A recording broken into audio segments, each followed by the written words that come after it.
संत समागम केवल भगवत प्राप्ति के लिए है। केवल यदि भगवत प्राप्ति का लक्ष्य नहीं है तो वास्तविक संत समागम में आपके दरस परस अग्नासी जरूर होगा कि दर्शन से, संभाषण से, वायु स्पर्श से पाप नष्ट होंगे। पर पाप नष्ट होंगे और पुनः पाप करेंगे तो कोई लाभ तो हुआ नहीं। संत समागम का स्वरूप है जिसमें केवल भगवत चर्चा हो, आंतरिक कपट त्याग करके केवल भगवत प्रसन्नता के लिए या स्वांता सुखाय तुलसी रघुनाथ गाथा, तो संत समागम।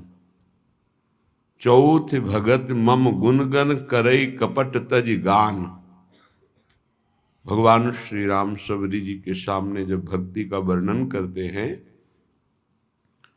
तो कहते चौथी भक्ति है मेरे गुणों का गान करना हृदय में कपट न रखते हुए। हृदय में कपट का क्या स्वरूप है? चर्चा कर रहे हैं धर्म की, भगवान की, और आशा रखते हैं धन की, मान की, अपनी प्रतिष्ठा की। ये कपट है।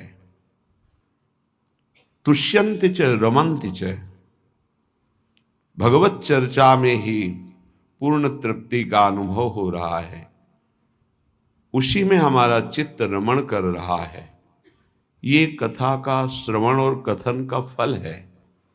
कथयन्ति च माम नित्यम तुष्यन्ति च रमन्ति च। भगवत चर्चा कर रहे, ये हमारा सौभाग्य। आप सुन रहे, ये आपका सौभाग्य। दोनों भगवत चर्चा करके उसी चिंतन में डूब गए, ये सत्संग का फल है। साधु समागम का जो सुअवसर मिलता है वो किसी बाहरी प्राकृतिक वस्तु की चाह या रोग आदि की निवृत्ति की भावना, ये कोई खास बात नहीं है। शरीर तो छूटेगा ही। खास बात है चित्त का परिवर्तन हो जाना। जो चित्त संसार का चिंतन करता है, साधु समागम से वो भगवत चिंतन परायण हो जाए, यही साधु समागम का लाभ है। जिनको ये लाभ नहीं चाहिए, हमें लगता है अपना और संतों का समय बर्बाद नहीं करना चाहिए।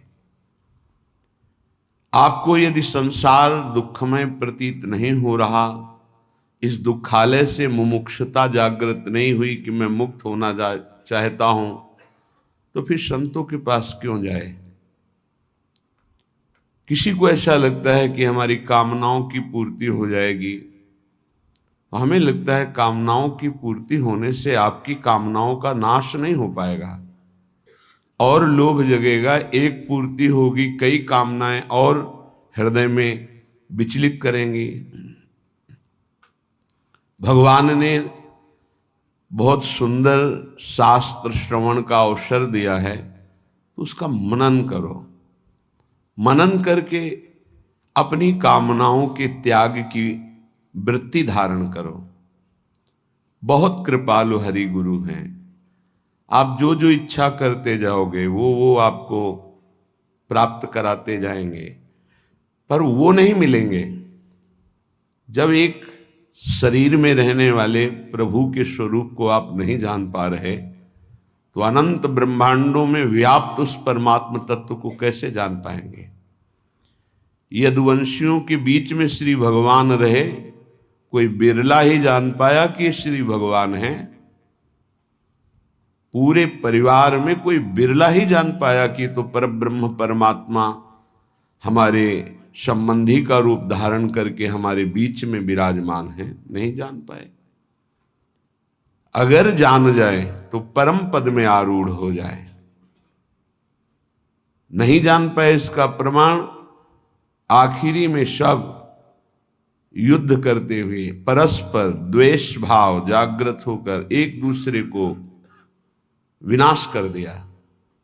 बुरे यदुवंशी भगवान प्रसन्न मुद्रा में सब देखते रहे, क्योंकि मोह रहित हैं, ममता रहित हैं।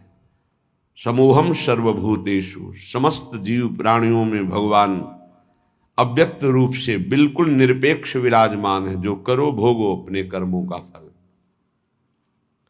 ऐसे भगवान को संत समागम से हम निरपेक्ष नहीं रहने देते।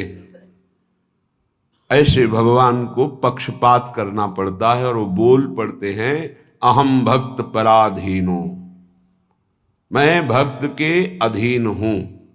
बहुत बड़ी बात, श्री भगवान ने भक्ति का फल निश्चय किया कि जो संत समागम से मेरी आराधना करता है, मैं उसके अधीन हो जाता हूं। अजित को जीत लिया, माया क्या बात है, मायापति को अधीन कर लिया। ये साधु समागम से भक्ति प्राप्त होती है। जब तक हम किंचन मात्र को अपने आराध्य देव से, गुरुदेव से कोई कामना रखते हैं लौकिक, तब तक हम उनको नहीं जान पाते हैं। बहुत बहुत एक व्यक्तित्व देख पाते हैं, लेकिन परब्रह्म भाव ये हमारे परमात्मा है। हमको इन और किसी की प्राप्ति नहीं करनी, बस इन्हीं के स्वरूप को जानना है। हो गई बात। पर इतना दृढ़ विश्वास, इतनी दृढ़ श्रद्धा नहीं प्राप्त हो पाती। बड़ा विचित्र खेल है। अक्रूर जी महाराज जब श्री भगवान को लेने आते हैं, तो श्री भगवान के चरण चिन्हों को देखकर भावावेश में लौटते हैं। मथुरा से वृंदावन आने में पूरा दिन व्यतीत हो गया, कितनी दूरी है। रज में लौटते, मेरे प्रीतम के चरण चिन्ह। और जब श्यामंतक मणि मिली, तो प्रभु को छोड़कर काशीपुरी चले गए, और वहां यज्ञ रूपी पावन एक क्रिया करने लगे, यज्ञ क्रिया। यज्ञेश्वर भगवान को छोड़कर श्यामंतक मणि लेकर वहां जाना, और साध्य को छोड़कर साधन करना। जब इस पर विचार हुआ, तो ऐसा नहीं कि उन्होंने भगवान को भगवान जाना नहीं। जब लौट रहे थे श्री कृष्ण बलराम को लेकर वृंदावन से मथुरा की तरफ, तो मन में संशय हुआ, मैं तो बड़ा पाप करने जा रहा हूं। इनको लेकर जा रहा हूं, ऐसे सुंदर गौरश्याम जोड़ी का वध करेगा कंस, बड़ा बलवान है। क्या मैं पाप नहीं कर रहा? क्योंकि मैं जान रहा हूं कि उसने क्यों बुलाया है। भगवान ने कहा कि चाचा जी, आप इस ब्रह्म हृदय में स्नान कीजिए। जे ही डुबकी लगाई तो देखा शेष अनंत महिमा में भगवान उनकी गोद में लेटे हुए हैं। भगवान अनंत शास्त्र फण धारण किए हुए गौर वर्ण भगवान शेष जी का, और उस पर श्याम वर्ण अनंत महिमाशाली भगवान लेटे हुए हैं। जी घबराया एकदम, आंख खोली ऊपर जल के आके, तो देखा रथ पर श्री कृष्ण बलराम। फिर डुबकी लगाई तो फिर शेष शैया पर भगवान। समझ गए सच्चिदानंद प्रभु विराजमान है, कंस की ताकत नहीं कि इनको मार सके। आए, श्री भगवान ने पूछा, चाचा जी कोई आश्चर्यमयी बात देखी क्या? आपके मुखारबिंद से ऐसा लग रहा है। अक्रूर जी ने कहा, सर्वाश्चर्यमय। जब मैं आपको देख रहा हूं तो क्या आश्चर्य बकाया रह गया। ऐसी स्थिति में भी श्यामंतक मणि लुभायमान कर सकती है। यही भगवान की दुरंत माया है। प्रभु के सिवा और कुछ स्वीकार करना, ये भक्ति का बहुत बड़ा दोष हो जाएगा, कलंक हो जाएगा। सब वस्तुएं, शरीर, संबंध साधन हो सकते हैं, साध्य केवल प्रभु होने चाहिए।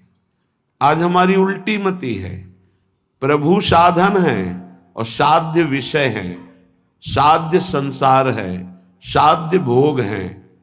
इसी मति को पलटने के लिए साधु समागम मिलता है। साधु समागम मिला तो मानो परम लाभ मिल गया मृत्यु लोक का। उमा संत समागम सम न लाभ कछुआन। पर ये उसी को लाभ अनुभव में आता है जो श्रद्धा और विश्वास से भगवत कृपा का अनुमोदन करते हुए जय जयकार करते कि हरि आज हम पर बहुत प्रसन्न हुए, हमें साधु समागम मिला। जब द्रवहि दीन दयालु राघव तो साधु संगति पाइए। साधु संगति का केवल एक अर्थ है भगवत प्रेम, भगवत प्राप्ति। अगर ये नहीं तो फिर या तो साधु संग नहीं हुआ या फिर आपका बहुत मलिन अंतःकरण है, नहीं उसका प्रभाव है साधु संग का। विशेष अनुग्रह प्रभु की जब होती है तब साधु संग। जो प्रभु मोहि अनुग्रह कीन्हा तो तुम आई दरस हठ दीन्हा। संत संग मिल गया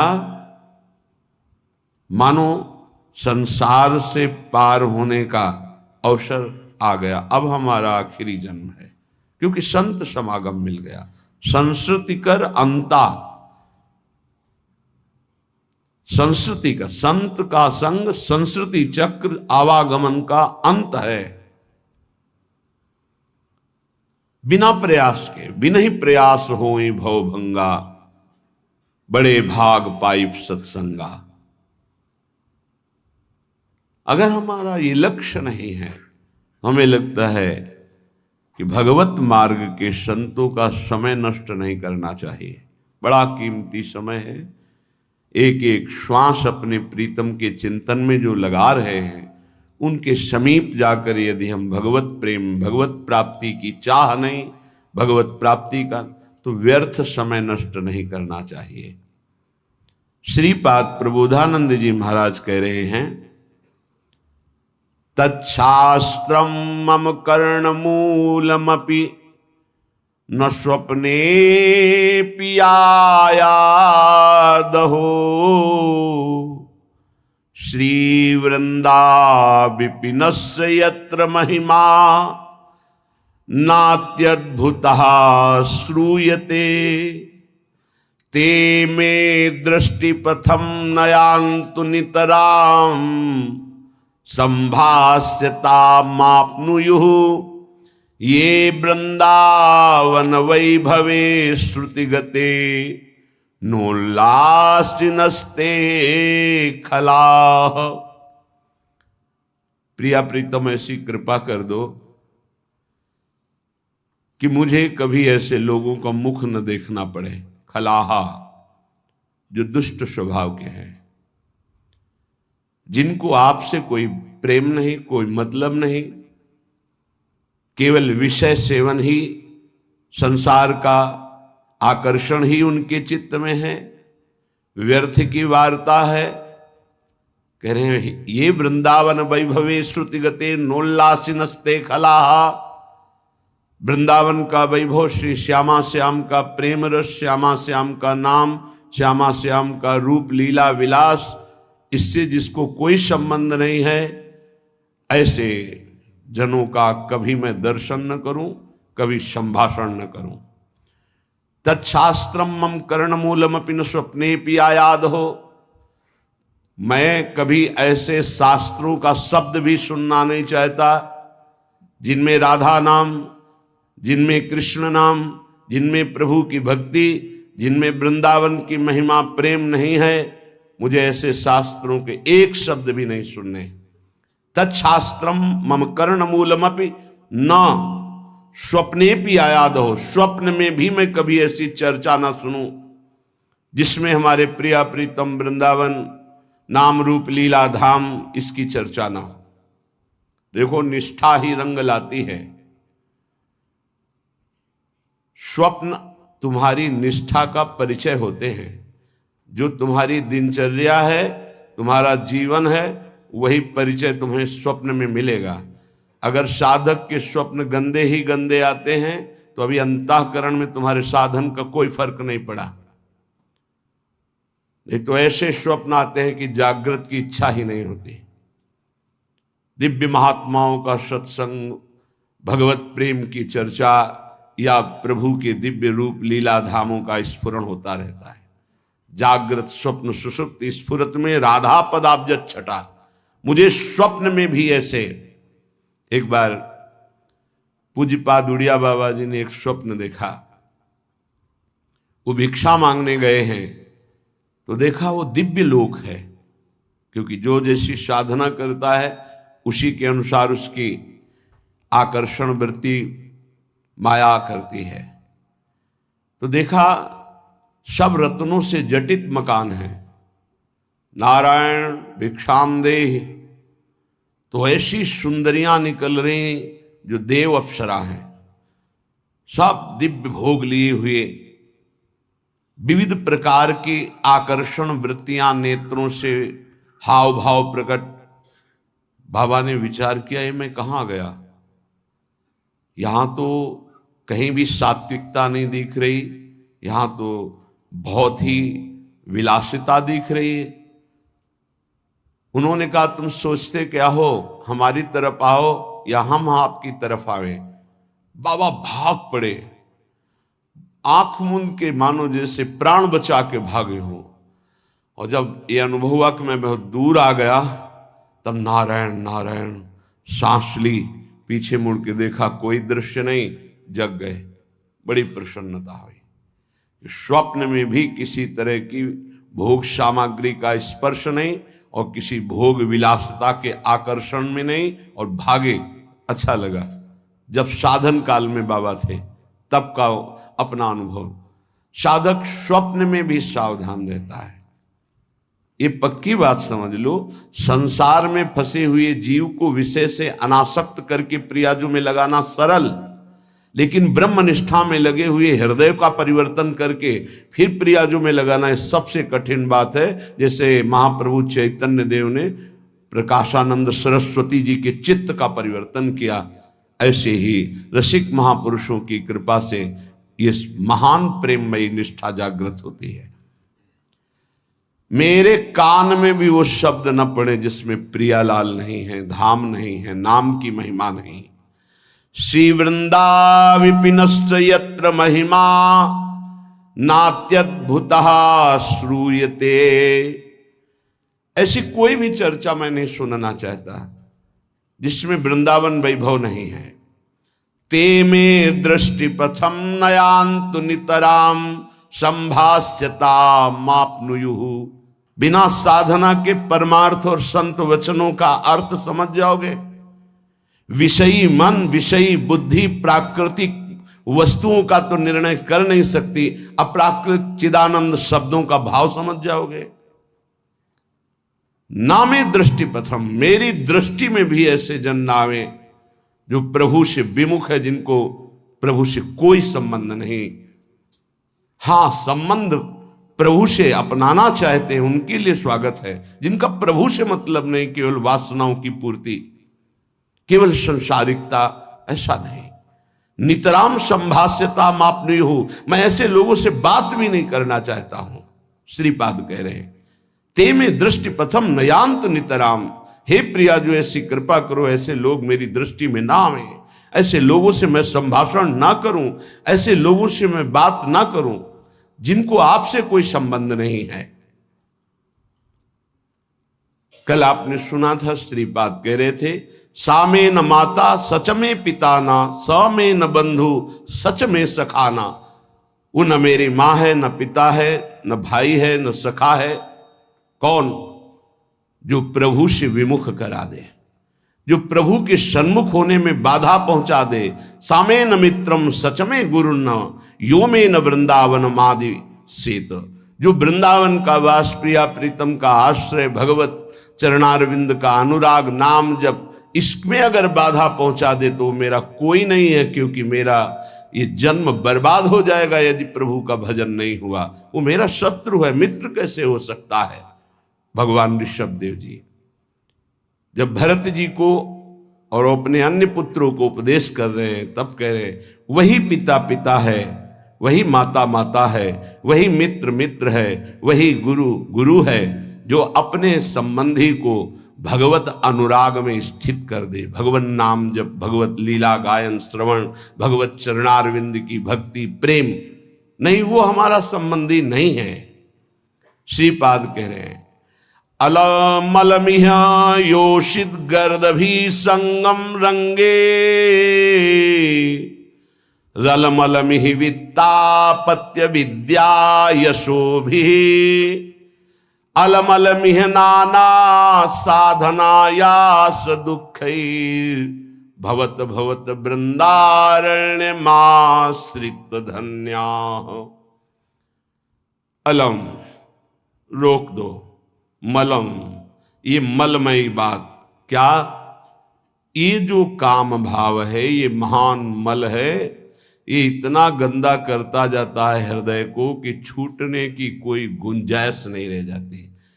कुछ गोंद चिपकाव की ऐसी होती छूट जाती है, और कुछ ऐसी होती है कि अगर टिक गई 1 मिनट तो चमड़ी ही चाहे उधल जाए वो नहीं छूटने वाली। काम ऐसा रोग है, ऐसा चिपकाव है, ऐसा आकर्षण है कि जन्म बर्बाद हो जाए पर इससे मुक्ति नहीं मिलती। ध्यान रखना, गुरु कृपा है केवलम, ये ऑपरेशन गुरुदेव की कृपा से होता है। हमारे हृदय में जो ये अलम मलम, ये बहुत गंदा हृदय को करने वाला काम है। ये मल छूट जाए, ये मल न रह जाए। बहुत छाती जलती है, बहुत भजन में विघ्न डाल देता है, और ऐसी प्रबल आकर्षण वृत्ति है कि चराचर जगत इसी में फंसा हुआ है। संगम रंगम रलमल मिहो, अगर कहीं इस काम का संग हो जाए तो हृदय अपवित्र हो जाता। अपवित्र हृदय में निर्णय करने की सामर्थ्य नहीं रह जाती। आप सच्ची माने, बिना किसी प्रयास के हंसते हुए इससे आप मुक्त हो जाएंगे। बस केवल अधीनता स्वीकार कर लीजिए अंदर से। अब जो कहें करें हम सोई, आयस ले चले निज दासी। हमारी मनमानी बिल्कुल न हो तो बिल्कुल हर दोष से आप मुक्त हो जाएंगे। हर दोष से, कोई दोष ऐसा नहीं जो गुरु कृपा से नष्ट ना हो जाए, और ये गुरु कृपा से ही नष्ट होते। पक्की भाई बात समझ लो, गुरु कृपा से ही नष्ट होते। जब हम मनमानी चिंतन उसको छूट देते हैं तो बाहरी फिर क्रियाओं को नहीं रोक सकते। इसलिए सबसे प्रार्थना करते हैं, बार बार लाखों बार कहा है कि खाली मत रहो। राधा वल्लभ श्री हरिवंश, राधा वल्लभ श्री हरिवंश, राधा वल्लभ श्री, इसको चलाओ अंदर। खाली रहोगे चिंतन बिगड़ेगा, चिंतन बिगड़ेगा, क्रिया बिगड़ेगी, सब बिगड़ जाएगा। कई बार कहते हैं नेत्रों को संभाल के रखो। बार बार समझाने पर भी क्या तुम नेत्रों से चंचलता करके प्राप्त कर लोगे? तुम्हें कुछ मिलने वाला है? मन मलिन करोगे, बुद्धि मलिन करोगे, इंद्रियां मलिन करोगे। सावधान, ये बचाव पक्ष की बात कह रहे हैं। ये गुरुजन जो अनुभव की बात कहते हैं उसको मान लीजिए। आप समझते हैं कि हम छुप करके किसी को देख रहे हैं, वो आप किसी को नहीं देख रहे, आप अपने को मलिन कर रहे हैं। आप एकांत में मोबाइल आदि से कुछ देख रहे हैं, ये आप अपने को मलिन कर रहे हैं। किसी से डरने की जरूरत नहीं है। डरो अपनी वृत्ति बिगड़ने से तो आप ठीक हो जाओगे। बाहर किसी से डरोगे तो एक दरवाजा बंद है, कोई नहीं है, नहीं देख रहा, यहां कोई सीसी कैमरा भी नहीं, कोई नहीं देख रहा। लेकिन जिनकी आराधना कर रहे हो वो तो देख रहे हैं। तुम्हारी वृत्ति तो गंदी हो रही। तुमको डरना अपनी वृत्ति सुधारने के लिए, किसी का डर नहीं, कोई डर नहीं। अगर आप स्वयं से नहीं डरोगे तो फिर किसी का डरा काम भी नहीं करेगा। स्वयं से डरो, स्वयं साक्षी बनो। हमारी वृत्ति बिगड़ रही है, हम अपनी वृत्ति को नहीं बिगाड़ेंगे। अलमलमिहि यूषित गर्दभी संगरंगे, रलमलमिहि वित्तापत्ति विद्या यशोभी। श्रीपाद कह रहे यदि आप नाम जप नहीं करते, भगवान से विमुख हो, तो जितनी भी संपत्ति हो सब विपत्ति बन जाएगी। बहुत खास बात है सत्संग की। यदि आप भजन नहीं करते, भगवद आश्रित नहीं, तो जितनी संपत्ति वो विपत्ति बन जाएगी। कैसे बन जाएगी? आपके आचरण ऐसे होंगे, आपका चिंतन ऐसा होगा, उनका जो फल आएगा वो आपके हृदय को अशांत कर देगा, वो भारी दुख प्रदान करेगा। भजन कर रहे हो तो विपत्ति भी संपत्ति बन जाएगी। वो परम नाम रूपी धन भगवद आश्रय विपत्ति प्रदान करती, ध्यान रखना। जिसका कोई आश्रय भरोसा नहीं रह जाता, सीधे भगवान की शरणागति होती है, विपत्ति में कोई साथ नहीं देता। बलिहारी उस विपत्ति की जो सीधे शरणागति प्रभु की कराती है। और जब नाम जप होता है विपत्ति में, तो सबसे संपत्तिवान वही जिसके पास नाम रूपी संपत्ति है। कह रहे वो संपत्ति विपत्ति है जो भगवत विस्मरण करा दे, वो विपत्ति संपत्ति है जो भगवत स्मरण करा दे। बलिहारी उस दुख की जो भगवान की याद में तन्मय कर दे। ये बात संसारी वृत्ति रखने वालों के समझ में नहीं आएगी। विद्या यशो भी, मुझे विद्या नहीं चाहिए, बहुत ही बाधक है भगवत प्राप्ति में। कोई कहेगा विद्या भगवत प्राप्ति में बाधक कैसे हो सकती, क्योंकि वो विद्वान है तो शास्त्रों का ज्ञान है। हाँ, यही बात है। बस विद्या का अभिमान आ गया, शास्त्रों के ज्ञान का अभिमान आ गया, अब तत्व बोध तक नहीं पहुंच पाएगा। भगवत प्राप्ति में भारी बाधा श्री भगवत ऋषिक जी महाराज के विद्या, पहले विद्या शब्द का उच्चारण किया। विद्या रूप महत्व कुल धन जोबन अभिमान, छठ कंटक देखे जहां रहे न भक्त निदान। तभी भाई जी महाराज श्री हनुमान प्रसाद पोद्दार जी कहते कि हमें बुद्धिहीन बना दो हे भगवान। भगवान इस बुद्धि को बंद कर दो, बड़ी चंचल, बड़ी तार्किक, बड़ी अपने को प्रवीण समझने वाली। नाथ इसे केवल अपने चरणों में बैठाल दो, पंगु कर दो। यशो भी, मुझे यश नहीं चाहिए।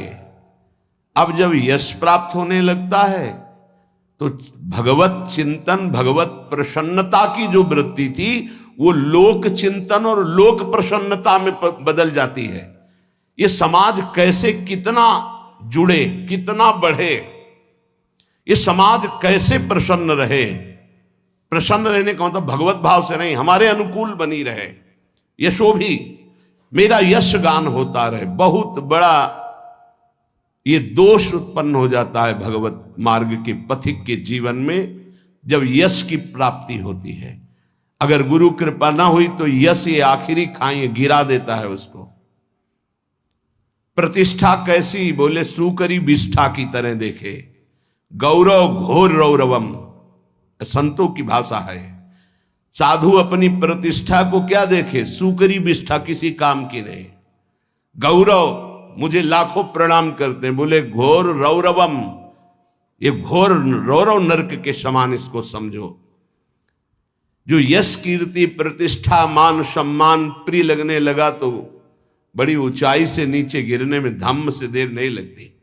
सम्मानम कल्यात घोर गरलम, ये सम्मान घोर विष है। नीचापमानम सुधा, नीच पुरुषों द्वारा किया हुआ अपमान अमृत के समान है। ऐसा मानो रात दिन राधा मुरली मनोहर का भजन करो। ये बहुत विचित्र माया भगवान की। नहीं चाहिए मुझे यशो भी। श्रीपाद कह रहे अलमल मिह नाना साधनायास दुखई, मुझे नाना प्रकार के साधनों में दुख नहीं उठाना। तो क्या करना चाहते हो आप? भवत भवत वृंदारण्यमाश्रित धन्याहा, मैं बार बार कहता हूं धाम के आश्रित होकर राधा राधा राधा और युगल सरकार की सेवा बस। मुझे और किसी साधन में समय व्यर्थ नहीं करना, नहीं भटकना।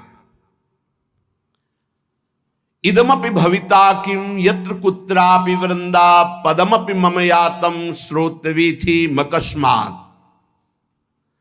अगर कोई ऐसा वृंदावन कान में पड़ गया, वो पाप रहित होने लगता है।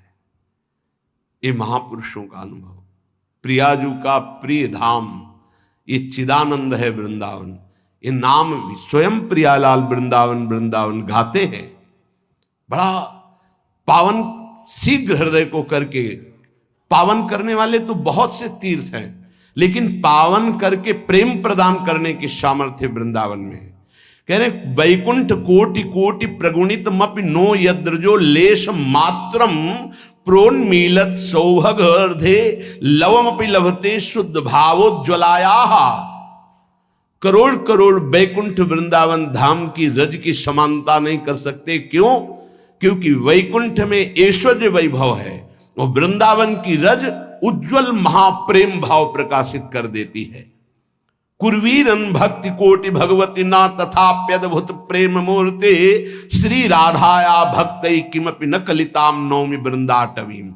मानते हैं कि कई प्रकार की भक्ति होती है जिससे भगवान प्रसन्न होते हैं, लेकिन जहां श्री किशोरी जी के सामने हाथ जोड़कर लाल जो विनय करते हैं, उन किशोरी जी के चरणों का प्रेम किस भक्ति से प्राप्त होता है? तो बोले श्री वृंदावन रज की आराधना और रसिक संग से। तो बोले इसीलिए इदमपि भविता किम यत्र कुत्रापि वृंदा पदमपि मम यातम श्रोतवीथि मकस्मात् मधुर मधुर राधा राधा राधा माधवानंग खेला वन मुपनय दंतर दास्यति प्रेम मूर्छाम। ये अद्भुत बात, अद्भुत बात। इसलिए बार बार अद्भुत कह रहे हैं कि गुरु कृपा से शास्त्रों का स्वाध्याय हुआ है और उनके बताए हुए साधनों पर चले हैं। एक दो साधन नहीं, बहुत से साधन हुए हैं, क्योंकि क्रम बाई क्रम मार्ग रहा है। नैष्ठिक ब्रह्मचर्य, गायत्री अनुष्ठान, महावाक्य अनुष्ठान, संन्यास धर्म, क्रम बाई क्रम 20 वर्ष, फिर ये राधा राधा। ऐसे कोई अंधविश्वास या अंधश्रद्धा से नहीं बोल रहे।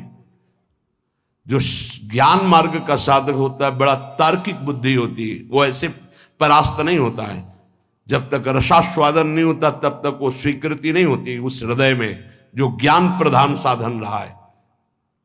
इदमपि भविता किम यत्र कुत्रापि वृंदा। ओहो, ये शब्द मेरे कान में पड़ा, वृंदावन वृंदावन वृंदावन। ये हृदय को महाप्रेम में बना देता है। क्यों? क्योंकि हम मधुर मधुर राधा राधा राधा। यहां के पशु पक्षियों की आवाज भी राधा नाम युक्त होती है, हमारी श्रवणेन्द्री पकड़ नहीं पाती। हरिवंश महाप्रभु हित सजनी स्वरूपा कह रहे, राधा यशो मुखर मत्त खगावली के। यहां के जितने भ्रमर, कोकिला, कपोत आदि पक्षी हैं, ये जब गुंजार करते हैं तो अपनी भाषा में बोलते हैं राधा राधा राधा, प्रियाजू का यश। यहां की वायु राधा राधा लेकर के, यहां के पत्ते की खुड़कन में भी राधा शब्द कटाक्ष होता है। वृंदावन के वृक्ष को मरम न जाने कोई, यहां डाल डाल और पात पात पर श्री राधे राधे होए। मधुर मधुर राधा राधा राधा। इस जो राधा नाम जपने के लिए जिनको हृदय में भाव आया, मानो श्री कृष्ण बरस पड़े, भगवान बरस पड़े उसके ऊपर। जिसकी जिह्वा से राधा राधा और वृंदावन पर श्रद्धा, तो बोले युगल सरकार की प्रेममयी जो लीला है, जिस लीला का एक भी क्षण हृदय में प्रकाशित हो जाए तो बोले प्रेम मूर्छाम, वो प्रेम विकल हो जाए, मूर्छित हो जाए। ऐसे युगल सरकार की दासता प्राप्त होती श्री धाम वृंदावन का आश्रय, रज का सेवन, रसिकों का संग। ये दुर्लभ उपासना है जो वृंदावन रस की है। इसीलिए स्वसुख वांछा जहां तक है, मोक्ष तक, वहां तक का त्याग होता है यहाँ के उपासक में। पर इतनी सरलता से त्याग हो जाता है कि जैसे एक छोटे से बच्चे से पूछो, वो कुछ नहीं जानता, बस इतना बोलने के लिए उसके हृदय में हिम्मत है, हमारे माई श्यामाजू को राज, बस श्यामाजू संभाल लेंगे। एक छोटा बच्चा है, एक दिन हम कहे, एक बोल रहे थे नंद के लाला की जय, तुम्हें बोलना पड़ेगा तो क्या बोलोगे? बोले श्री जी की जय। हाँ, बहुत ये बात कहां से आई? इस रज के प्रभाव से, रसिक संग से। श्री जी की जय तो लालजू भी बोलते हैं, निकुंज में महारानी जी की जय तो लालजू भी बोलते हैं। ये बाहर के नहीं जान पाएंगे। ये महल है, ये प्रेम का वैभव है, ये प्रेमी जनों के द्वारा ही जाना जाता है। इसलिए अहोभाग्य, हमें वृंदावन की रज का सेवन करने को मिल रहा है, राधा राधा बोलने को मिल रहा है। हमें अन्य की तरफ अब नहीं दृष्टि डालनी है।